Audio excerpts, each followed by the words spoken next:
So Thom Hartmann brings me on to talk about the whole issue of marriage. Here is clip number 1 from my appearance on the Thom Hartmann program. Bryan, welcome back to the program. Tom, good to be with you. I understand, A, you disagree with the biblical definition of marriage, and B, that on Thursday this week you've got a march in Washington, D.C. To promote your own particular perspective on marriage. No, actually, I agree with the biblical definition of marriage, God's definition of marriage. So you think if my brother dies, I've got to marry his wife? Genesis 2:24, you quoted it, Tom. Marriage is the union of one man and one woman. Jesus confirmed that in Matthew 19 when he quoted Genesis 2:24.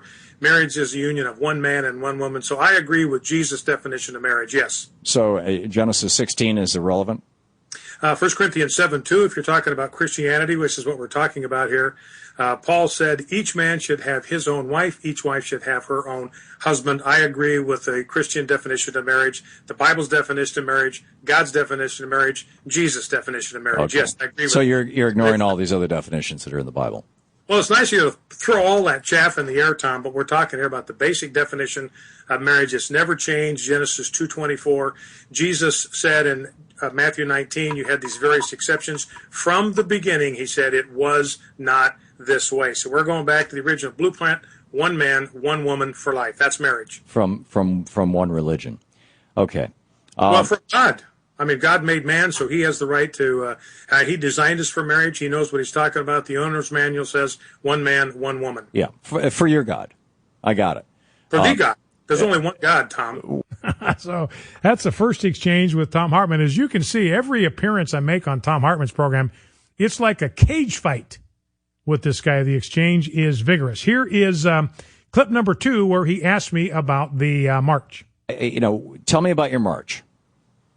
Well, we're marching on Thursday to protect marriage. We believe natural marriage is the institution that God designed for human happiness, as the cornerstone for civilization, as the place where sexual expression can be legitimately enjoyed, and the best environment for children. So, yes, you better believe we support it. We're going to march to defend it.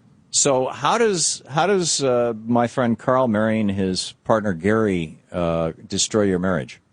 Same way that circulation of counterfeit $20 bills diminishes the value of the currency in your wallet. I don't understand. Counterfeits diminish the value of the real thing. So you're saying that if somebody's gay, that their love is counterfeit? It's that they're not as human as you are? No, I'm saying their marriage is counterfeit. You're saying that their love doesn't count. Their love is counterfeit. That's a counterfeit marriage. Now, they're human beings made in the image of God, so they're capable of making better sexual choices. Whew. You really believe this, Bryan? Do you realize do you have any idea how bigoted you sound? Tom, let me ask you one question. Do you think I care whether you personally think I'm a bigot or not? That stopped him in his tracks for a second. All right, here is soundbite number 3, exchange with Thom Hartmann. I don't know of any gay people who said, yeah, I made a choice to be gay. Now, you could choose to be in the closet, I suppose, which is, I guess, what you're advocating? Oh, the latest research from the United Kingdom, Tom, and I realize you may not be current on the latest scientific research here, but they've indicated that while they think genes may play some role in influence, homosexual behavior is always, at the end of the day, a matter of choice. That's the latest in scientific genetic So you're telling me, Bryan, that for you could have sex with a man and enjoy it, that it's a matter of choice. I'm telling you that the best and the latest in medical, scientific, and biological research indicates that nobody is born gay. Sexual behavior always is a matter of choice. So you could have sex with a man and enjoy it, but you're choosing not to. Sexual behavior is always a matter of choice. God has designed sexual behavior for the marriage relationship between one man and one woman. That's what we're going to celebrate and defend on Thursday. Okay. Well, respectfully, it's not a matter of a choice for me. I would not enjoy having sex with a man, frankly. I do enjoy having sex with my wife. And that's what you were designed for, Tom. You were operating according to God's blueprint. Good for you. So that was exchange number 3, and here is the final exchange, and maybe we'll take some phone calls. 888-589-8840, 888-589-8840. Again, it's Free for All Friday. We'll take your calls on anything you want to talk about that's been in the news. Maybe you have some reaction to my vigorous exchange with Thom Hartmann on the issue of marriage. Here is the final exchange between me and Thom Hartmann. Well, nobody is born gay. I'm not the one that's saying this, Tom. It's the latest in scientific research. You're welcome to. Yeah, that and cigarettes don't cause cancer and global warming isn't real. Yeah, Well, you're welcome to deny the latest in research, Tom. But we believe we ought to be science-based in our approach to No, you don't, policy. Brian. This has got nothing to do with science. So you believe that you should be able to quote the Bible and ignore large chunks of the Bible. Well, Tom, perhaps you're not aware of the research from the Centers for Disease Control. Again, this is not the Brian. Bible. Again, I have to ask this question. But Tom, if being straight or gay for you is a choice, is that because you're bisexual?